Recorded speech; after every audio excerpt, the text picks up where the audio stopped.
Welcome to RLT TV, Ojangan Adventure Part 2.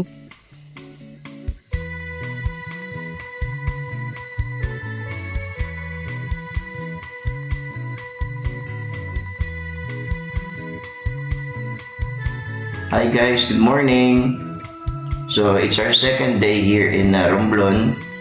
So ngayong araw na to, ang schedule natin ay magtuturo tayo ng kung paano gamitin yung ating produktong dinala dito sa kanila at para ma-maximize nila ng tama yung gamit na binili nila. So ito pala yung room namin, no? Na lista yan. And then ito naman yung sa labas. Yan. So kita nyo, medyo maraming toys na nakabox dyan. Medyo mahilig yata yung may-ari sa toys. And then ito naman yung veranda. Yan, labas tayo. So yun guys, so yung business kasi nila is construction. And yung paligid na yun, yung mga supot na yun, puro semento yun. And then yun yung events place na ginagawa natin. Isang malaking covered court na maganda. So dyan na yata i-held yung binibining Romblon, kaya minamadali yung construction. So samahan niyo ako today guys sa ating gawain. See you! Breakfast muna tayo guys. Then start na tayo ng work kasama ang ating technical team. Yan, pinupulido na namin yung lagayan ng LED wall. Hi guys! So ngayon, tumakas lang ako dun sa ginagawa namin para makapasyal konti. Yung totoo kasi guys, hindi naman tourist destination to pinuntahan namin.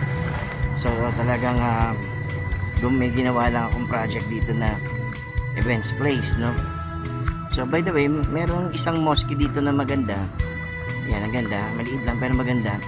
So yung lugar pa lang to, Adjongan pala yung pangalan nitong lugar na to, Adjongan Romblon.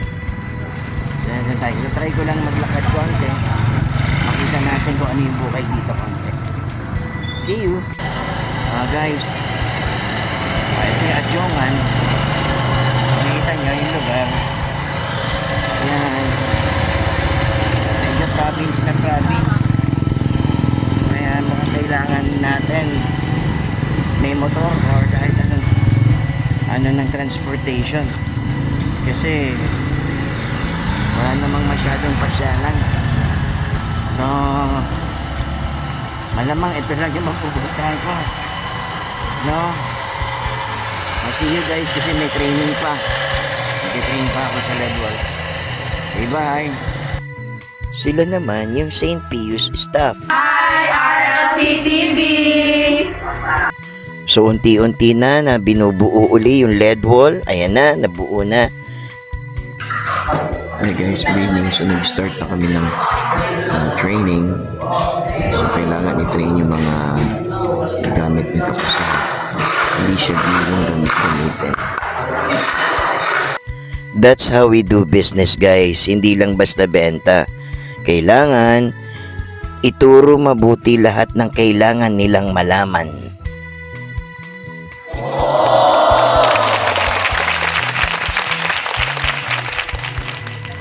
Ayan na, sila na nag-o-operate niyan. Sila na yung nagmamaneuver at sila na yung nagpo-program niyan.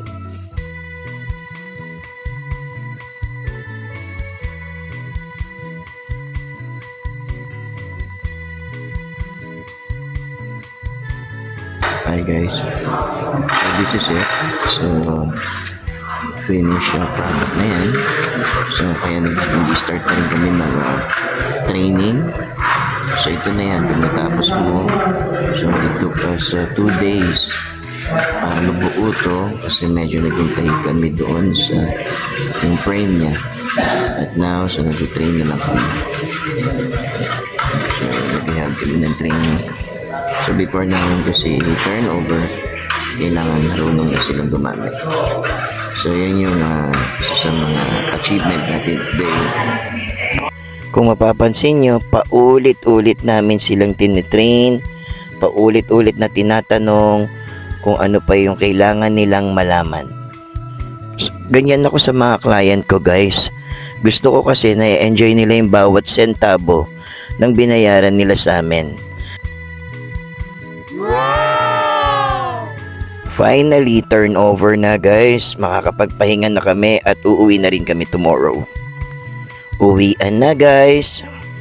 So, papakita ko sa inyo yung ilang scenery na madadaanan natin dito guys. Ayan, makikita nyo yung ito yung mga highways nila. Sobrang konti lang yung mga bahay, puro puno. Walang masyadong establishment, kaya fresh na fresh yung hangin. Hindi na nga kami nag-aircon. And then, napapaligiran siya ng mga dagat guys. Ayan daw sa kabila raw niyan.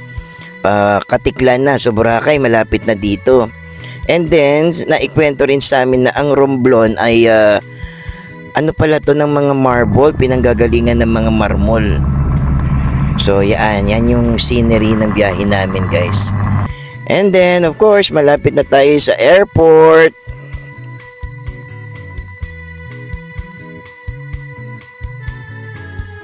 Thank you sa ride, kuya. Hi guys, good morning. Dito ako ngayon sa Romblon Airport. So, uwi na kami niyan. Ayan, so ito yung airport dito sa Romblon. Ito, mapakita ko sa inyo. Ayan. Ayan. Ito yung airport dito. Ito yung itsura. And then, ayan, ito yung mismong airport. Sikot tayo. Ayan. Ito yung runway nila. Runway. Ay, bawal po. Ay, sorry po. Ayan. Bawal daw. Ayan. Dahil bawal, kain muna tayo ng breakfast. So, ito yung airport. Imagine mo, ito yung paligid ng airport. And then, ito yung breakfast. Kainan. Ayan. Ayan. Kasama ko. Ayan yung breakfast ko. See you guys. Hindi ko matatapos tong project na to kung hindi dahil dito sa dalawang to, kay Sir Cheat and kay Edmond. Hey, good morning. Dito na kami sa airport going Manila. Ayan, dito na kami sa Romblon Airport. Ayan. Hi, good morning. Hi. Hi po. Nag-malfunction na naman yung mic ko guys. So ito i-dub ko na lang. So pinapakita ko sa inyo ngayon yung loob ng departure area. So medyo maliit pero malinis naman. Wala lang aircon, puro electric fan. Pero not bad for a local airport na meron lang biyahe na 3 beses isang linggo. Isa papunta at isa pabalik. Yun lang yung schedule ng biyahe dito. So yan guys, malapit na kaming sumakay. Nag-a-announce na ng boarding. Ayun na yung aeroplano na sasakyan namin. Bye-bye Romblon. Thank you sa masayang experience. Luckily guys, nare-route yung flight namin. Instead of Manila International Airport, nare-route siya going Clark. So napalapit pa yung biyahe sa akin. I'm back. I'm in Clark International Airport now. We're back. Ito talaga yung airport namin dito guys. The best talagang airport dito sa Clark. Maganda, maayos. Hindi tulad sa Manila. Bakit yan? Maganda dito. Malinis. Maganda.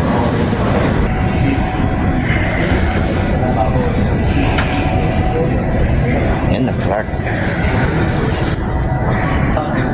Dito na kami sa Clark guys. Yan, sa arrival na ako. Kunin lang namin yung bagay namin. Bye! Thanks for watching guys. Bye!